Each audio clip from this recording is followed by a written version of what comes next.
Waarom steekt een kip schuin de weg over? Om aan de overkant te komen. Een flauw grapje.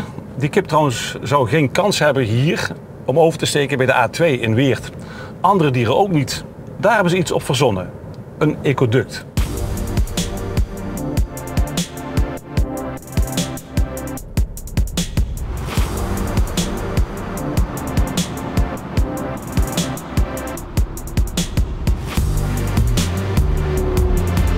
Het is duidelijk, hè? Dieren om over te steken, die hebben hier geen kans. Of je nou een muis bent, of een vlinder bent, of een ander insect, maar of een vos of een konijn, dodelijk zo'n plek. Ja, maar het is niet altijd zo geweest, hè? Dat ecoduct heeft er niet altijd gelegen. Nee, dat klopt. Wij zijn al heel lang met het idee hier in deze omgeving aan het zoeken gegaan naar een goede plek waar überhaupt een ecoduct zou kunnen komen te landen. En als je dat op een kaart gaat bekijken van bovenaf en je kijkt waar dat überhaupt mogelijk is, was dit een van de weinige plekken om hem hier neer te leggen. Ja. En Arjan, het verbindt het feit in twee gedeeltes dan met elkaar, hè? Ja, kijk, het is natuurlijk belangrijk dat je gebieden met elkaar verbindt, zodat het dier, als die hier oversteekt, meteen weer in een geschikt leefgebied terechtkomt. Nou, aan de zuidkant hebben we de Weerter en Budelerbergen en aan de noordkant het Weerterbos. En dat zijn twee grote natuurgebieden, honderden hectares. Ja. En het helpt natuurlijk als we hier met een ecoduct de beesten niet plat laten rijden op de weg, maar juist levend laten oversteken. Ja, hebben de dieren eraan moeten wennen om over te steken? Nou, er waren heel snel dieren overheen. Ja? Want in het begin is het natuurlijk eigenlijk een grote zandbak. Hè. Het is aangelegd, hè. Het ligt allemaal grond op. En er lagen natuurlijk al heel snel sporen van allerlei beesten in. En ik weet toch wel dat reeënsporen, nou, die waren er gewoon, ik meen toch wel binnen een week à 2 weken. Die verkennen dat gebied meteen.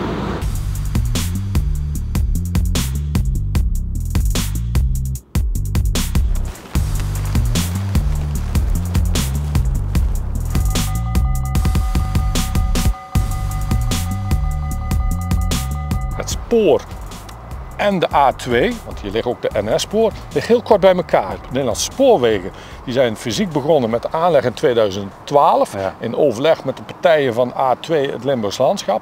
In dat voortraject is natuurlijk een hele zoekmachine bezig geweest in verwerving, plannen uitwerken. Hoe gaan we dat maken, hoe moet dat uitzien en wat willen we er allemaal hebben. En in de bouw hebben wij er continu in gewaakt dat alle elementen die we erin wilden hebben ook hier daadwerkelijk zijn geland. Ja, welke elementen? Nou, we staan hier op hei. Ja. En je hebt hier een hele droge Weerter Budelerbergen met heidecomponenten. Ja. Dus wij vonden het belangrijk dat hier over het hele ecoduct een schrale heizone zou komen te liggen. Daarnaast zie je opgang van struiken en bomen. En dat zijn de plekken waar een ree of een muis zich eigenlijk ook helemaal stil door het landschap naar de andere kant kan bewegen. Ja. Hier gaan we er bovenop? Ja, we gaan nog verder, want het is nog een stukje hoger.